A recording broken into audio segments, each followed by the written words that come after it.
Entonces mira, nosotros tenemos, gracias al coloquio, esta unidad didáctica acá, en didáctica de la ciencia de datos, y ella es pública. Y la propuesta comprende un montón de propuestas investigativas que se van presentando en congresos, y otra es la unidad didáctica. Y la unidad didáctica ya la dejé así como muy sintetizada gracias a la Vicerrectoría de Docencia, que dijeron que como hace parte de una cartilla, entonces que una cartilla es algo como muy corto, motivador. Yo lo entendí como así. Entonces que dejara eso lo más simple posible, lo más sintetizado, resumido. Entonces a lo último quedó solamente enseñar Python para ciencia de datos, estadística para ciencia de datos, regresión y clasificación, punto. Y un glosario que me pidieron, y que uno hiciera las definiciones de acuerdo a una forma muy como uno las entendiera, no buscar un referente especial ni justificaciones, sino simplemente algo como usted entiende el término, usted lo describe.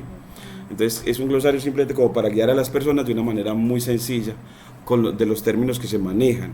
Entonces sinteticé esta parte y eso ha servido mucho. Y te quería mostrar hoy, si me permites, en cuanto a la construcción del modelo de regresión, que en los estudiantes que se les ha estado formando, yo creo que muy poquitos alcanzaron la capacidad de construir un modelo. Entonces todavía tengo como 2 meses para bregar a que efectivamente logren ese objetivo de aprendizaje, al menos 3 estudiantes. Estoy tratando que al menos 3 lo logren. Entonces estoy haciendo una serie de videos que vayan de acuerdo a la parte de evaluación.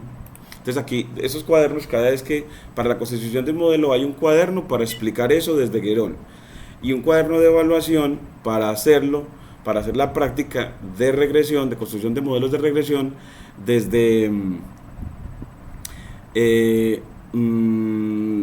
desde los datos meteorológicos de la estación que está posicionada en Caucasia, del proyecto Antioquia Mira su Cielo.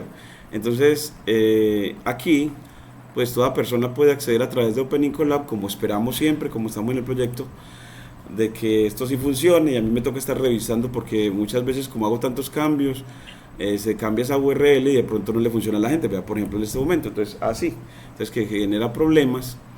Entonces, como estar revisándola, que eso sí le funciona a las personas. Entonces aquí discúlpame, aquí didáctica de la ciencia de datos, y que yo me pueda mover en esa unidad didáctica y que sepa su orden, que en la propuesta me voy a la parte de Python, luego sigue estadística, luego sigue regresión y por último clasificación, y terminó. Y aquí en regresión, constitución del modelo, en la parte de evaluación. Entonces llega uno rapidito, mira que llega uno a él, ya como que se va moviendo uno más fluido de tanto hacerlo a través de toda la unidad. Y que eso sea también muy fácil para el que quiera aprender. Entonces, bueno, capturo esta URL, que es la que me está fallando por alguna razón, dado los cambios que voy haciendo.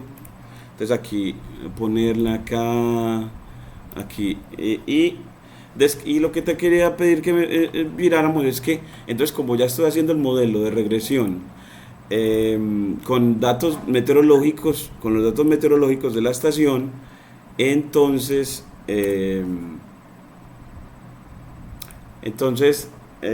mirar, porque ayer lo traté de hacer en un primer intento de construir el modelo completo, me tardé alrededor de 2 horas describiéndolo y no pude terminar porque llegué a una dificultad entre muchas. Todavía hay varias. Entonces quería comentarte las dificultades que con respecto a los datos meteorológicos que me pasó el profesor Esteban Silva hace 3 días, 4 días, me pasó los datos de todo este año. Entonces te quería mostrar eso cómo va. Aquí empieza la presentación. Entonces se busca que siempre se pueda uno mover muy fácil a través de Júpiter, de Anaconda. Y también te quería decir que en la unidad de ética he visto la necesidad de que en la introducción a Python uno les dé y se crea una lista de reproducción y un cuaderno Júpiter de enseñanza o de introducción a Google Colab, otro de introducción a Júpiter de Anaconda, y otro de introducción a Visual Studio, o sea, a los editores que usted utilice. Los más utilizados, empezando por Google Colab, porque para la enseñanza ese es muy bueno por la manera en que está articulada con el correo de Google, pues la manera fácil de compartir, para editar, para mostrar, para comentar. Entonces se vuelve extraordinaria esa plataforma para la enseñanza. De hecho, con esa hemos hecho varios cursos y entonces nos ha ido como bien. Entonces mira, aquí está el end-to-end. Entonces se está generando un vocabulario para cada uno de los, para un vocabulario en inglés, mostrando de que hay que es mejor, y practicarlo y posicionarlo en Búcaro. Esa plataforma en Búcaro yo ya te la comenté, ¿cierto? De que Sí, lo hemos Búcaro, entonces resulta que es como para que invitar, y a mí mismo también, a porque es que los científicos de datos resultan aprendiendo inglés, o lo aprendieron antes para aprender ciencia de datos, o cuando ven que están aprendiendo ciencia de datos ven la necesidad de aprender inglés. Entonces ya se vuelve muy usual que el científico de datos sea una persona que siempre se está capacitando, fortaleciendo en inglés. Entonces aquí estoy sacando el vocabulario asociado a este modelo. Entonces aquí la palabra shape, unnamed, row, column, size, color, receipt group leader, bueno, todos los, una lista, y quedará por ahí de 30. Y en la contextualización que hice Guerón a los datos de la investigación, que es del modelo que usted está construyendo, le pegué la imagen de, bueno, y es que esos datos vienen de una estación como esta, una estación como la que se plantea ahí en la imagen.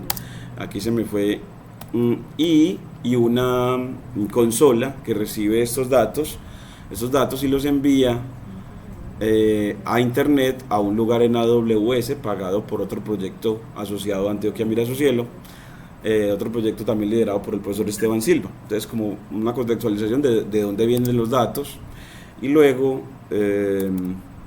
la obtención de los datos como lo plantea Guerón. Y en esa obtención, esto también ha sido de mucho enseñar, ha sido mucho lo que hay que discutir con los estudiantes sobre cómo obtener los datos. Entonces estos datos ya los posicioné esta semana, y entonces como que le queda al estudiante, que es que primero importan NumPy y Pandas, decirle que NumPy para qué, Pandas para qué, y sobre todo resaltarle que Pandas tiene una estructura de datos muy importante llamada data frame, y otra llamada serie, que ayuda a la concatenación o al almacenamiento de datos y la manipulación de los mismos.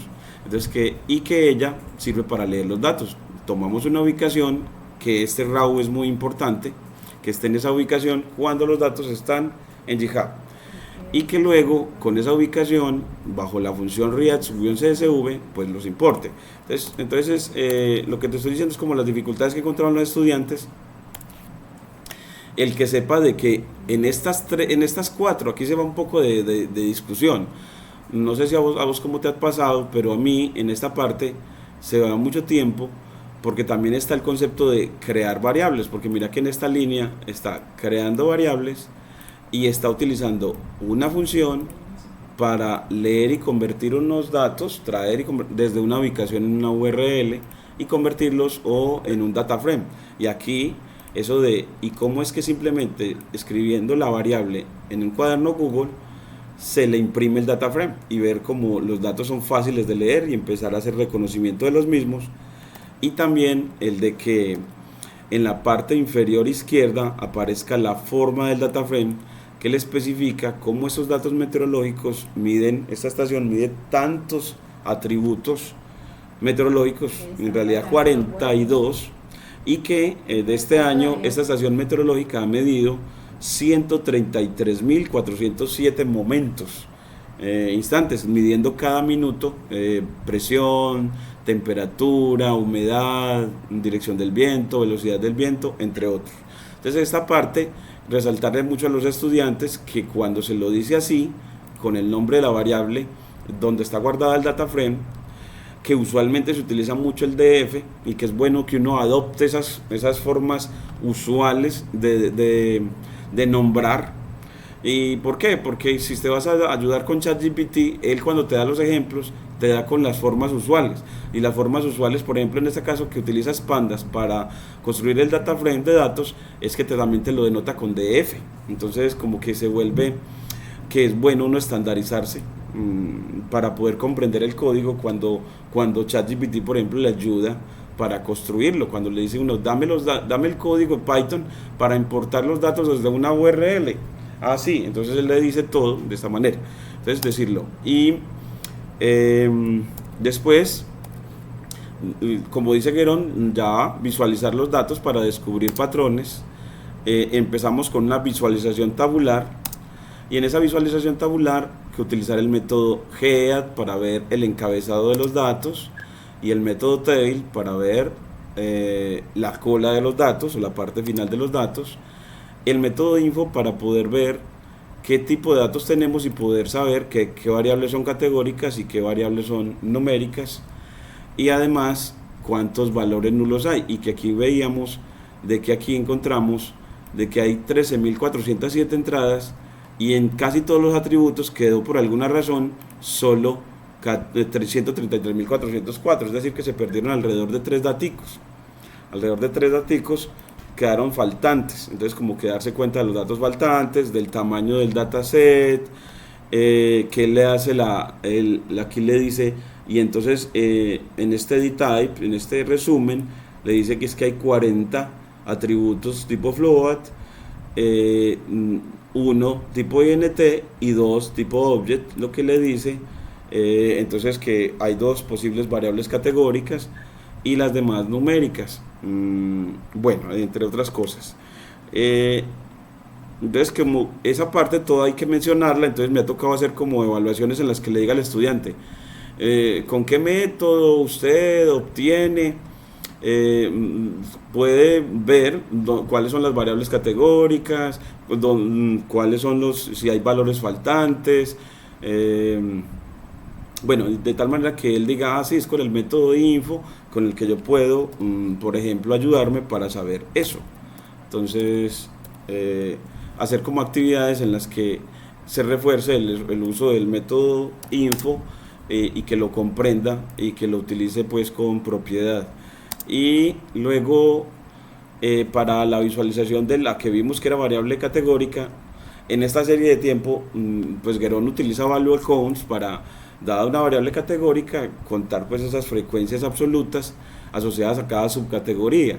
Pero como es una serie de tiempo, mira tan curioso, esta es la primera vez que yo trabajo con una serie de tiempo, entonces mira que en esta variable pues nos aparece la frecuencia cada instante en que midió, se ve solamente una vez, cada una subcategoría, lo que uno espera en una serie de tiempo.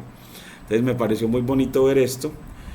Con el método describe, entonces que para las variables numéricas resaltar el hecho de que otra vez me permite a través de este atributo ver qué atributos, si hay atributos faltantes, si hay atributos con datos faltantes, ver el promedio de los datos, ver la desviación, la variabilidad, el mínimo y el máximo y los 3 cuartiles, y como con el mínimo y el máximo desde acá uno podría estar viendo que entonces los rangos en los que se mueve cada atributo, y uno ver que por ejemplo la presión se mueve en un rango de 29.000 a 29.000, mientras que la temperatura en un rango de 814 a 988, entonces que allá hay mucha distancia y que con la humedad sí que más, o sea, son rangos que se mueven en intervalos muy diferentes, de longitudes muy diferentes, y que ahí es donde uno podría decir que de acá las conclusiones de que de aquí ya no solamente hay que hacer imputación de datos faltantes, sino también escalamiento de atributos, dado que los algoritmos de Machine Learning pues trabajan mejor, o construyen modelos mejor predictivos y en menor tiempo, en la medida en que esos atributos pues se manejen en escalas o en rangos más o menos parecidos.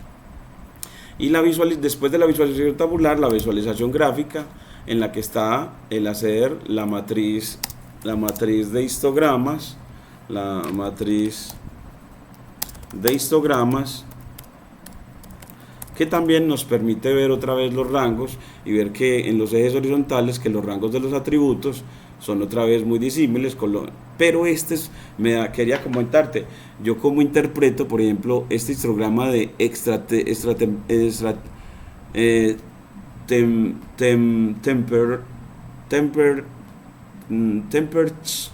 ¿cómo es temperatura, amor? ¿Cómo se pronuncia? Temperature, ¿cómo es Juber? Temperature. Extra temperature. Esta, por ejemplo, Juber, ¿cómo la podríamos interpretar? ¿Qué te parece? Tiene como un solo pico en 5. Solo pico en 5, sí. Entonces, de mucha frecuencia. Entonces, como queriendo decir que ese extra, que esa temperatura no se movió, ¿qué? En un intervalo, pues nada más no se movió en un intervalo, solamente tiene un valor, ¿cierto? Que se presentó más de 100.000 veces. Simplemente. ¿Qué te parece? Sí, está raro ahí como la... Sí, porque mira que son estos, pero todavía hay que interpretar esos. Me pareció muy bonito ver que la presión barométrica tenía forma acampanada, la temperatura dentro del aparato medidor, dentro de la estación meteorológica, es también como con un comportamiento acampanado, y la temperatura por fuera de un comportamiento como bimodal, lo veía yo, un comportamiento bimodal. Y mira qué curioso que dentro del aparato se hace acampanada, pero por fuera de él, ya en Caucasia, sí tenga un comportamiento así. Me imagino que el aparato tiene una medida de temperatura interna, es como para monitorear que no se esté quemando. Me imagino. Ujú. Debe ser alguna razón, de alguna forma de poder monitorear el estado del aparato, de la estación meteorológica. Y bueno, entonces esta fueron una parte de la visualización gráfica.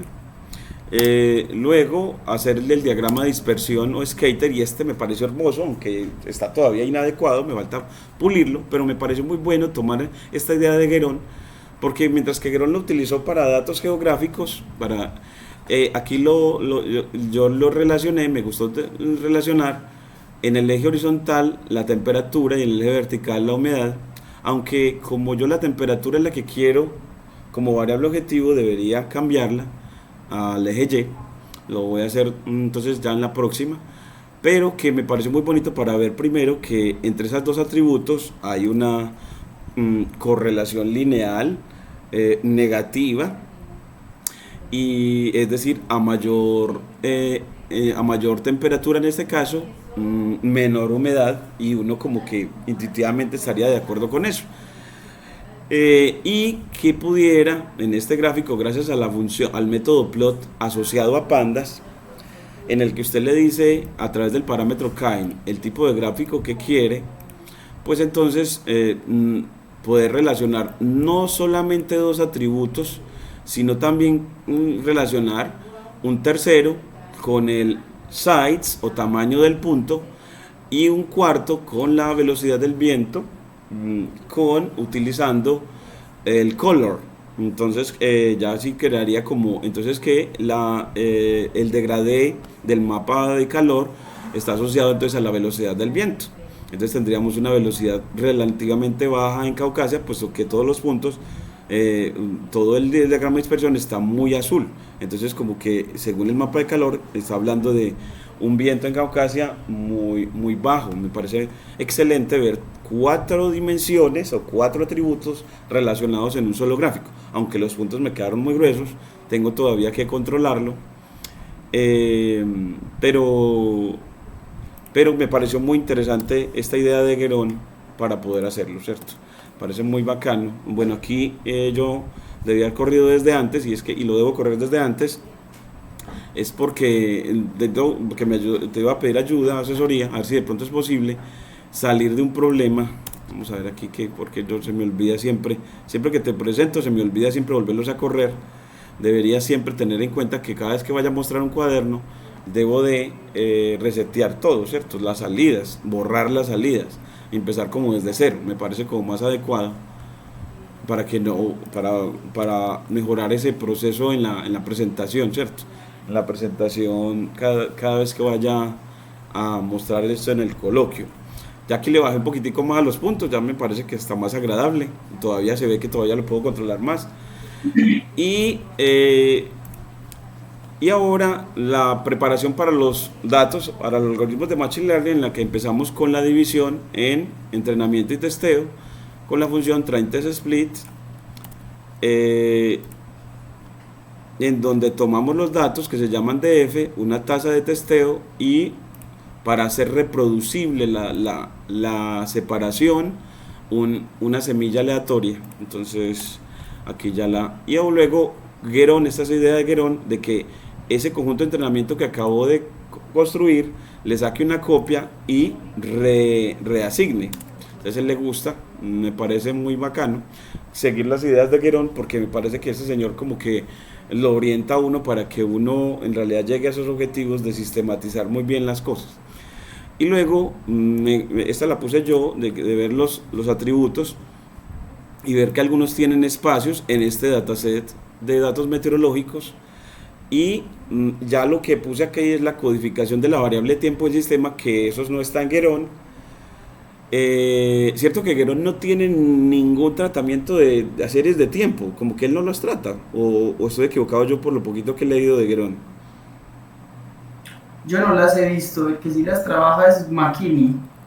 Ah, sí, entonces mira que en esa serie de tiempo yo le pregunté a ChatGPT, dame una codificación para el atributo tiempo del sistema en un data frame de una serie de tiempos, Entonces me dijo, pues vea, tome este código. Entonces me dijo, vea, tome de sklearn, preprocessing e importe la clase label encoder. Ya vos me corregirás si de pronto fue adecuado o no. Y aquí la instancia con el nombre encoder, y entrena con los datos. Entonces con el método fit solamente entrena. Entonces dice ChatGPT, no lo digo yo, que ajustar codificador a los valores únicos de la columna tiempo sistema. Entonces aquí cuando estaba entrenando es ajustando esos valores únicos, y luego le aplicamos el método transform con esos mismos, esa parte de los datos, tiempo del sistema, para que los codifique y así ya genere una nueva columna, un nuevo atributo llamado tiempo codificado.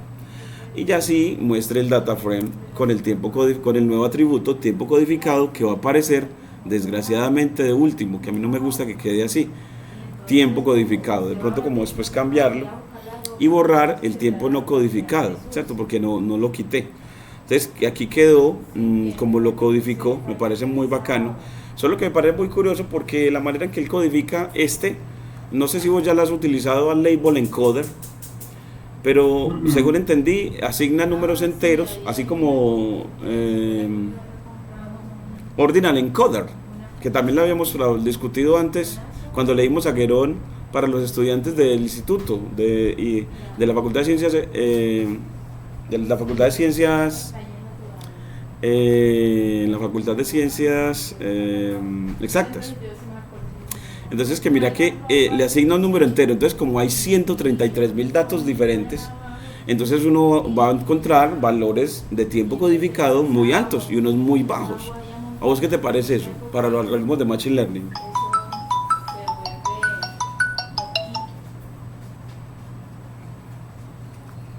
¿Qué te parece, Juves? Me parece muy raro. Yo no sé si de pronto ¿Será que uno también puede transformar después ese tiempo codificado como a cantidad de, no sé, cantidad de segundos transcurridos después de un umbral o algo así? ¿Por qué? ¿Por qué te parece? ¿Qué te molesta? Porque vamos a estar diciendo que ese tiempo codificado es un entero. Ah, sí, es un entero. Pero, En donde empieza en 0 y es, para el primer momento, y después en 1, 2, 3, hasta el número de instancias menos 1, ¿cierto? no, pero entonces sería esencialmente lo que yo estoy pensando. Yo pensé que era como enteros que se asignaban de manera aleatoria, no. Hay un orden. Los pone ordenados. Sí, entonces como en el mismo orden cronológico. De pronto lo voy a revisar otra vez, de pronto uno lo puede revisar, de pronto aquí no se ve porque como ya lo estaba explicando sobre los datos eh, después de la división en entrenamiento y testeo, entonces mira que ya aparecen es 78.000, 89.000, 18.000. Sí, entonces ya aparecen Eso fue lo que me saltando. confundió. Ujú. Ya aparecen saltando, pero cuando lo vi en el ejemplo de ChatGPT, vi que en definitiva estaba poniéndolos como en orden creciente. Como en orden creciente cuando es una serie de tiempo. Para el ejemplo que ChatGPT me presentó. Bueno, pero entonces esta es como la experimentación, como para ver qué me vas diciendo. En el análisis de correlaciones, que para lo que estamos viendo se vuelve como de gran importancia. Yo aquí, bueno, esta partecita la quiero leer después, pero cojo esos datos y le aplico el método CORE para hallar correlación de Pearson. Y él, Guerón de una vez dice, bueno, pero mejor veremos contra las correlaciones con respecto a la variable que hayas elegido como variable objetivo. En este caso, la variable a predecir yo quisiera que fuera la temperatura por fuera del aparato. Entonces, y con sort value los ordené de manera descendente, como es usual que nos enseña Guerón. Y aquí vemos de que efectivamente me dan estos datos correlacionados y estos dicen NaN. ¿Vos esto qué quiere decir cuando aparece NaN?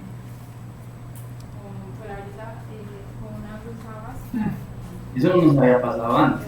Ah, sí, porque mira que es un montón. Entonces yo lo tomé como, ve, entonces hay muchos datos que no están correlacionados eh, con la variable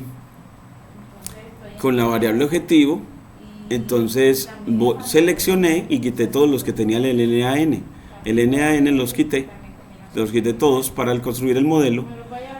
Y entonces y mira, pero ayer no lo había visto, y el tiempo del sistema codificado, cómo quedó en correlación. Tiempo del sistema, a ver si está por aquí. Mira, el tiempo codificado quedó muy poco correlacionado con la temperatura.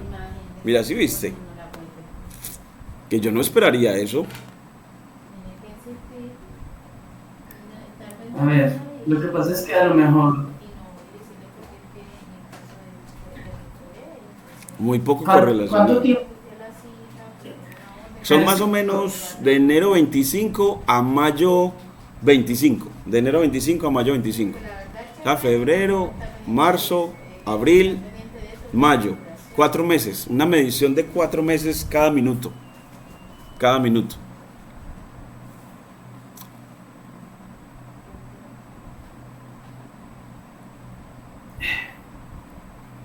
¿Será que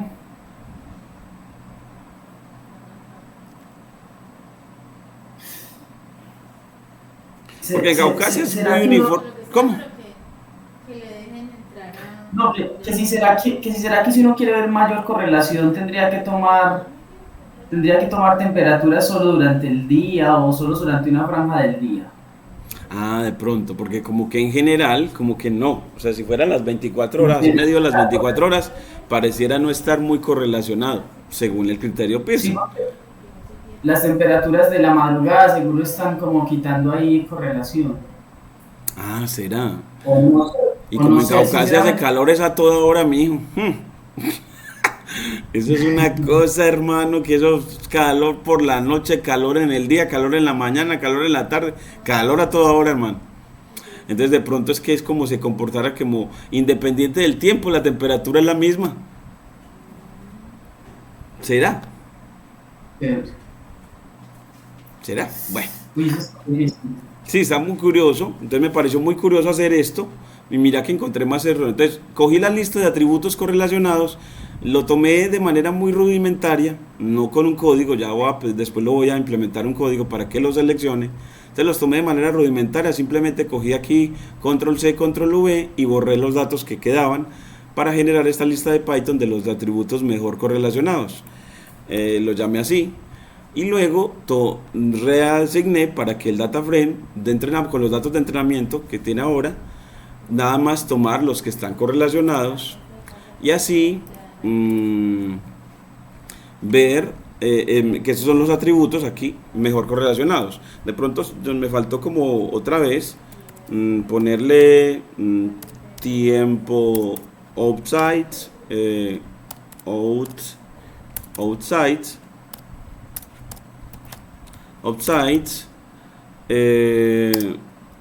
no, era outside,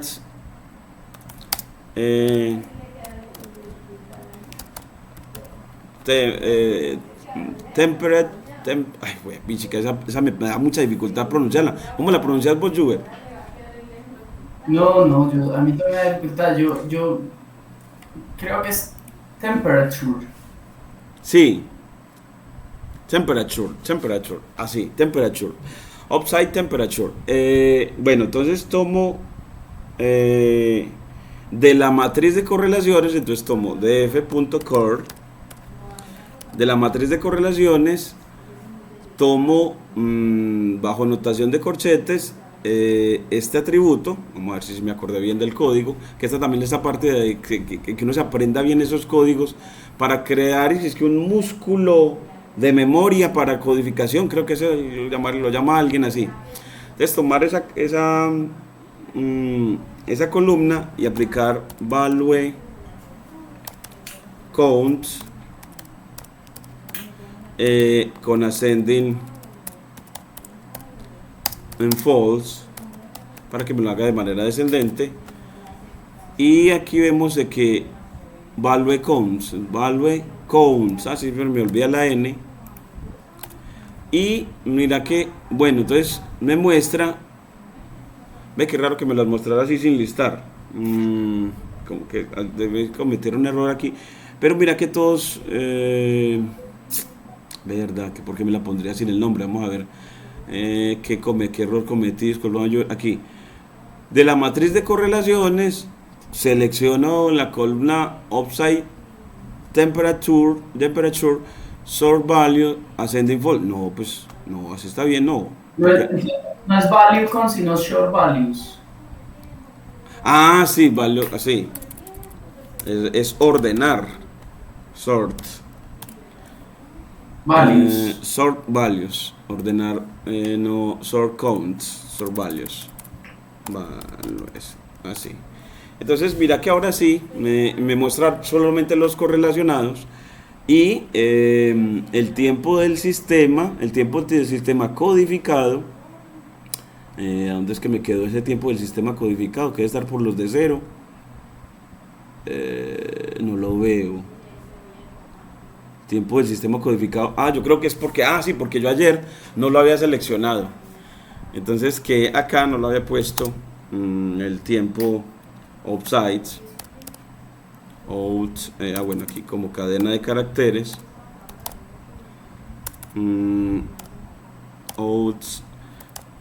Vos no estás dando este curso de Machine Learning ahora.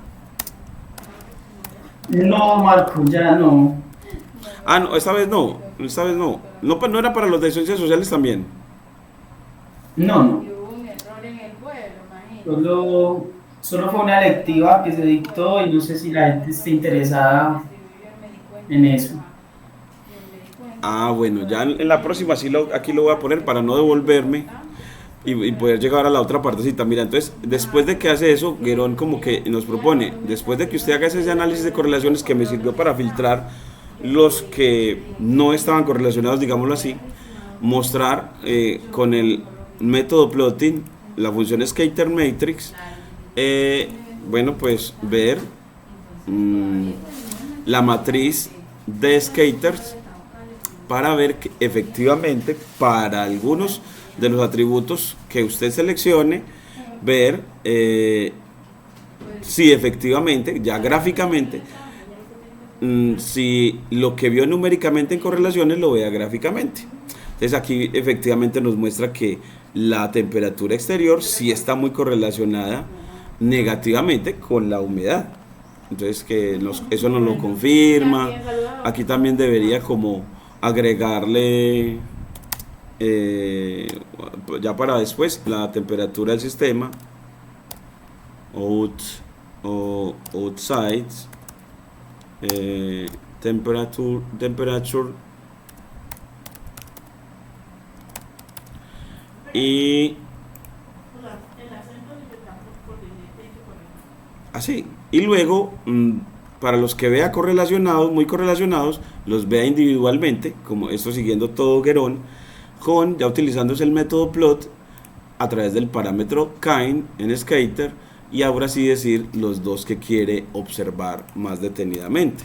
Entonces aquí eso me permite ver que entre la radiación solar y la temperatura si hay correlación positiva, más o menos, que numéricamente nos había dicho que esa radiación solar era de 0.59, entonces como que sí, ese 0.59 tiene significado gráfico. Y que fuera correlación negativa entre la temperatura y la humedad, pues uno viera que numéricamente entre los que tenían correlación negativa, la humedad estaba muy correlacionada negativamente. Entonces como que el científico de datos acostumbrarse a ver que eso efectivamente está pasando, y sobre todo porque está con qué significa esa correlación negativa numérica, verla cómo se ve gráfica, dividir en predictores y variable objetivo. Guerón lo dice, yo también ya lo que quiero siempre es poner el titulito para resaltarlo, en el que utiliza el método drop para quitar la variable objetivo de los datos y selección de atributos bajo la notación de corchetes para hacer esta serie de pandas. Bueno, en realidad lo dejé en DataFrame al ponerle doble corchete, entonces lo dejé en DataFrame. DataFrame al tomar la doble notación de corchete, que Guerón también eso lo hemos discutido antes con el Axis 1 y demás. Y aquí ya pues ver que cuando dividen predictores y etiquetas, ver que con el método info que efectivamente tiene a los predictores solitos, y en las etiquetas efectivamente ya ahora como DataFrame a la temperatura como DataFrame, que me parece una visualización muy bacana cuando uno la pide así. Me parece muy fea la de las series, me parece muy feita, me parece más bonita así. Y ahora imputar los 2 o 3 daticos faltantes, dado que los algoritmos de Machine Learning no van a recibir si hay datos faltantes. Entonces, entonces los llené con Simple Imputer, con la estrategia de la mediana. Me parece que la selección de Guerón a través de la mediana es muy buena, es porque la mediana no se deja afectar por los valores atípicos que en esta estación meteorológica pueden ocurrir, porque ella da valores raros, valores atípicos, ella los genera, eso como que ya es propio del aparato. Entonces lo cogí y me tocó recordar que efectivamente aquí volvemos a las características de Skiller, de que yo le puedo entrar un DataFrame, pero él me va a entregar es un arreglo en NumPy, y de ahí la notación con X. Entonces que aquí construyó pues estos predictores imputados, y luego recupero el DataFrame. Entonces me tocó hacer esta parte de recuperar el DataFrame, recordarla, cómo recuperar DataFrame con el método DataFrame a partir de un arreglo de NumPy, y tomando con el método keys los nombres de las columnas. Entonces me tocó recordar toda esa parte, y es que buscamos que ellos se aprendan de memoria, todos nos aprendamos de memoria todos los métodos que hay que utilizar en todo el proceso de constitución de un modelo de regresión, y luego ver que efectivamente sí quedaron bien imputados, porque ya todas las entradas coinciden con los números de atributos no nulos en cada uno, los valores no nulos en cada uno de los atributos. Luego en los escalamientos, que ya hemos visto la necesidad del escalamiento en la visualización gráfica antes, entonces que lo vamos a hacer con estándar Scaler como nos lo sugiere Guerón. Luego otra vez con notación de X, porque al aplicar Fit Transform sobre los datos, sobre los predictores imputados, entonces obtengo un X de predictores imputados escalados. Entonces como que esta notación de apellido me parece muy bacano, yo la llamo así notación de apellido, y es que cada cosa que le haga los datos, entonces ya tiene un nuevo apellido. Entonces como quien dice, si antes nada más era predictores imputados, ahora ya son predictores imputados escalados. Entonces, bueno, eso me pareció muy bacano cuando estaba dando el curso a los de biología, me hizo acordar de uno de los estudiantes que se lo decía yo, vea, sí, seguía mucho más, porque efectivamente así puedes llevar como el proceso, cómo va, qué lleva, que, mientras que si no pones lo que el apellido o lo nuevo que han adquirido los datos, se te puede olvidar. Aquí otra vez de recuperar el data frame y aquí visualizarlo con Describe para ver que efectivamente si los escaló, ya quedaron con variabilidad 1 y varianza 0 esencialmente. 0 esencialmente. Perdón, el promedio y media 0. Y aquí ver que también de que con el método info que no hay datos faltantes y bueno, y que todos son numéricos, tipo float, bueno. Y aquí ya, ahora sí finalmente, con seleccionar el modelo y bueno, en realidad construir un modelo lineal con la función linear regression, y aquí es donde vino el problema Juber, que después de haber hecho ese proceso, me aparece este error, mira que me sigue apareciendo ahora que estoy mostrándote, y me dice, las entradas como que contienen NaNs o valores infinitos, o valores muy grandes de tipo float, y ya no me dejó hacer más cosas.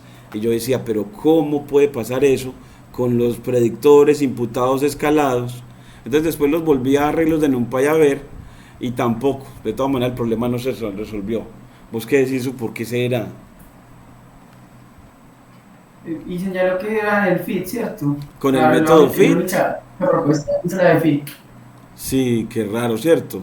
Porque yo aquí puse, mira, instancié la clase y luego a ese objeto le apliqué el método fit para que entrene con los datos, predictores y las etiquetas. Los predictores y las etiquetas convertidos en arreglos de NumPy a través del atributo values. Y me da ese problema. Y yo decía, voy a mostrarle a Juber a ver qué me dirá.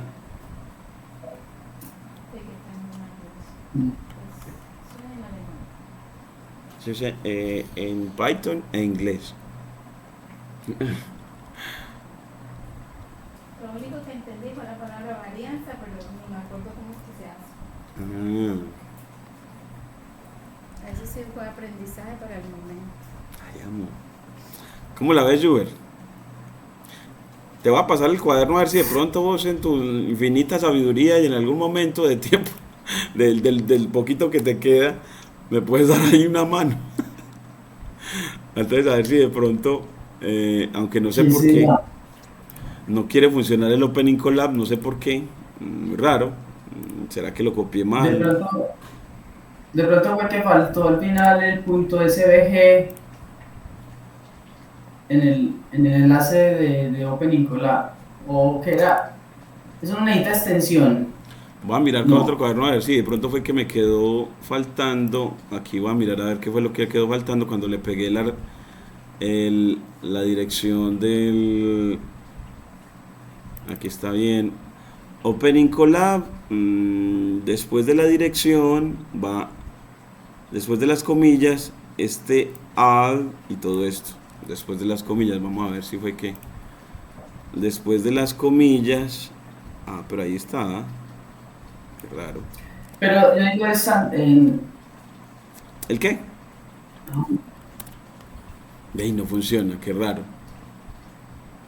De pronto alguna cosa, otra cosita falta,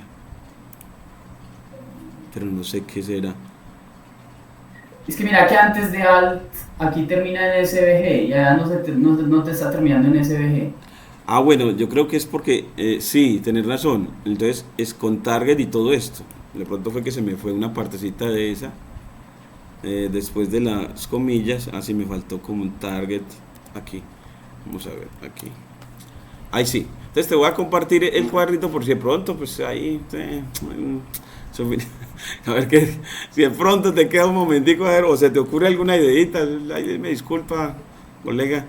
A ver, yo veo si aquí, que con estas series de tiempo, pues usted sabe que uno no tiene mucha experiencia, apenas está adquiriéndola, pero bueno, ahí vamos. Entonces, esa es la parte que te quería mostrar hoy. Paro aquí, control K.